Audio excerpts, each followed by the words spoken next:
ఇందాక చెప్పారు, నిజంగా మంచి నరేషన్ చెప్పారు అయ్యనపాత్రి గారు గౌతలచ్చన్న గారి గురించి. అంటే 11 సీట్లతోని ప్రతిపక్ష హోదా రాదు అన్న సంగతి అతనికి తెలిసి రావటం ఇష్టం లేక అతనితో పాటు మిగతా 10 మంది గెలిచిన వాళ్ళని కూడా అధ్యక్ష అనే పదానికి నోచుకోకుండా చేయటం అనేది నిజంగా వాళ్ళ తాలూకా దురదృష్టం అధ్యక్ష. నేను ఎందుకంటానంటే నీకేమైనా సమస్య ఉంది, ఇక్కడికి వచ్చి కూర్చొని మాట్లాడే పరిస్థితులు లేవు. బయట కూర్చొని అవాస్తవాలు అబద్ధాలు ఇష్టానుసారంగా మాట్లాడే పరిస్థితి.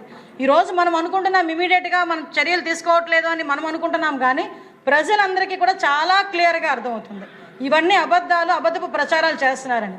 ఇంకా మొన్న చూస్తే అధ్యక్ష ఒకటి కనిపించింది అధ్యక్ష, ఆంధ్రప్రదేశ్ ప్రజలు గట్రా సమస్యలు వస్తే తెలంగాణ ల్యాండ్లైన్ నెంబర్ ఇచ్చాడు కర్ణాటక వాసి. ఎప్పుడు చూడనే కర్ణాటకలో ఉంటాడు, బెంగళూరులో ఉంటాడు. హెల్ప్ లైన్ నెంబర్ ఒకసారి చూడండి, నేను ఏదో అన్నాడు కదా డిజిటల్ యాప్ అని చెప్పి, అందులో కనుక మనం ల్యాండ్లైన్ నెంబర్ చూస్తే తెలంగాణ ల్యాండ్లైన్ నెంబర్.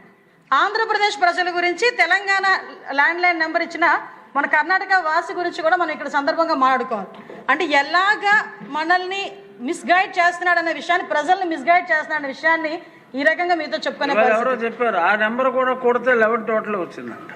అది 11 టోటల్ వచ్చింది అధ్యక్ష. విధధ్యక్ష దేవుని స్క్రిప్ట్ ఎవరు మార్చలేరు. ఆ 11 అనేది ఆ రకంగా వెంటాడుతూనే ఉంది అధ్యక్ష. సార్ నిజమే సార్, 227 అధ్యక్ష. ఆ 11 గురించి మాట్లాడుతున్నప్పుడు 227 ఇప్పుడు అది కూడా టోటల్ 11. అంటే 11 ఏ రకంగా వెంటాడుతుందో ఇప్పుడు తెలుస్తుంది. ఇది దేవుని స్క్రిప్ట్ అంటే, అసలైన దేవుని స్క్రిప్ట్ అంటే ఇది.